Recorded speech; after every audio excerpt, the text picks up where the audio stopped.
Are you thinking about selling your home in San Francisco and wondering where to start? You might want to know what improvements to make in order to get the biggest return so you're maximizing your profits when you sell.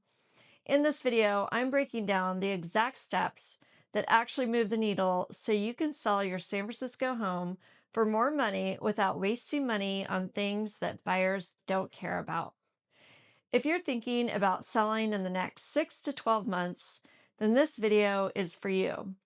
I'm Lisa Vikovic, your local San Francisco real estate agent with Sotheby's International Realty. I've lived here for over 25 years, and I've been selling real estate here for more than a decade. Sellers come to me all the time saying, Lisa, I want to sell, but I don't know where to start. And honestly, my favorite part of being a real estate agent is helping sellers navigate the process and advise them on what improvements will set their property apart from the competition without having to spend too much money. Because San Francisco, what you choose to do or not do can literally change the sales price by 6 digits. Sellers fix things that they care about, and buyers pay for things that they care about. And those two things are not always the same. Buyers are walking in with fresh eyes, comparing your home to everything on the market. They're comparing photos, layouts, light fixtures, finishes, staging, and the neighborhood, and the emotional appeal on how they feel in the space.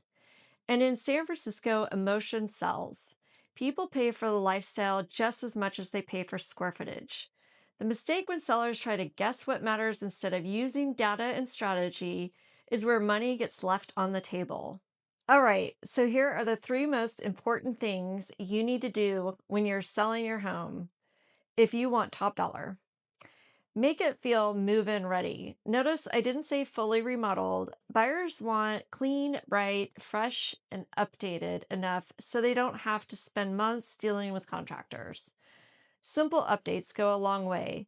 Painting, adding modern hardware, updating the light fixtures, new faucets, fresh paint.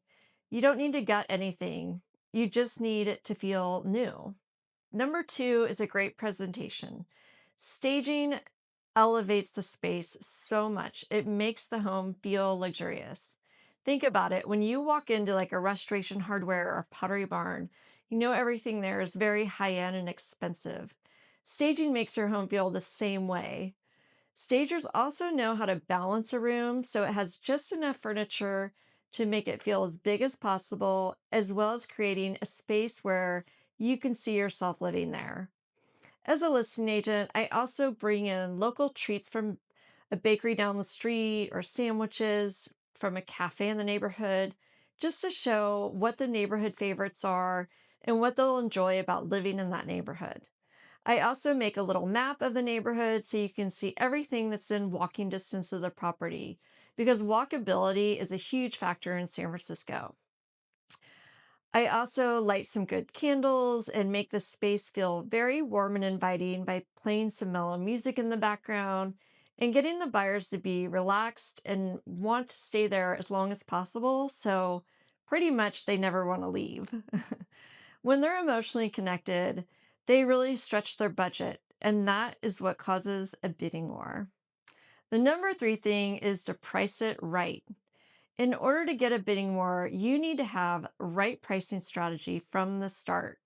Pricing isn't about guessing, it's about creating momentum so buyers will compete. Not enough agents know how to do this correctly, and they listen to what the sellers think the house is worth. And they price it where the seller wants it to sell for instead of coming up with a smart strategy that can get them even more money for the home. I'll show you an example in a minute where a strategy presentation created a bidding war to go $180,000 over the recent sale in the building that sold for 1.4 million. Okay, so let's give a real life example just to show you the process. I sold a condo in the outer Richmond for 1.58 million, and the unit directly below, about 3 months prior, sold for 1.4 million. Same building, same square footage, same HOA. The first thing we did was look at the property that sold for 1.4 million to see what improvements they made. The units were identical when they bought in 2014. The unit below had replaced their kitchen countertops, replaced the kitchen island, painted the cabinets and the rooms, and they remodeled both bathrooms, and they used their own furniture to stage it.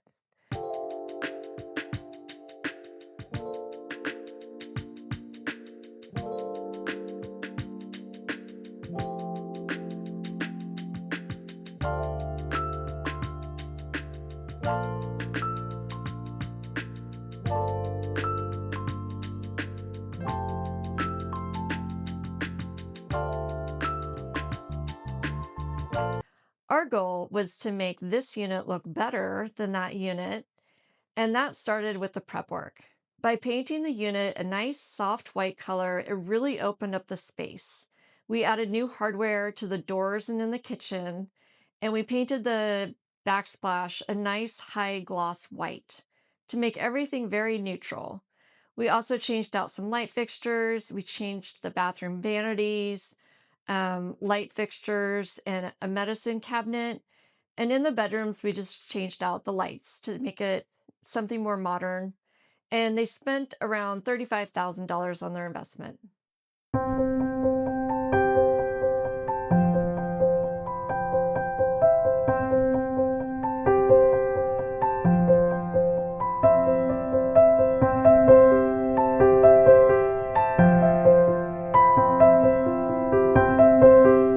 We staged it to feel like the perfect place to come home and entertain. It was both warm, cozy, and sophisticated.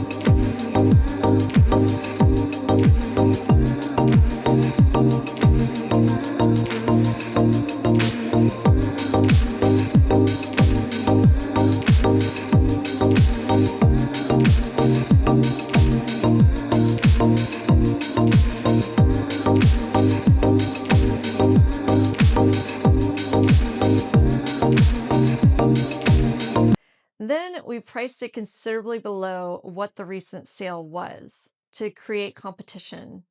The plan was to have 2 weekends of open houses and then set an offer date where we would get multiple offers. But if somebody wanted to make an offer before the offer date, we were open to that. That's what's called a preemptive offer. A preemptive offer has to be more than what you'd expect to get on the offer date, and it needs to be non contingent. Because if it has contingencies, that gives the buyer a way to cancel the contract. And by then, you've lost all the momentum that you built from the very beginning, and it ruins the whole strategy. So, I marketed the property with professional videos, photos, detailed ad copy, a map with the neighborhood spots nearby, and fresh baked goods from Butter Love Bakery a couple blocks away, just to show the buyers what it's like living in that neighborhood. And after 1 week of being on the market, we received a preemptive offer for $1.58 million, which was way more than what we were expecting, and it had zero contingencies. So the sellers accepted it.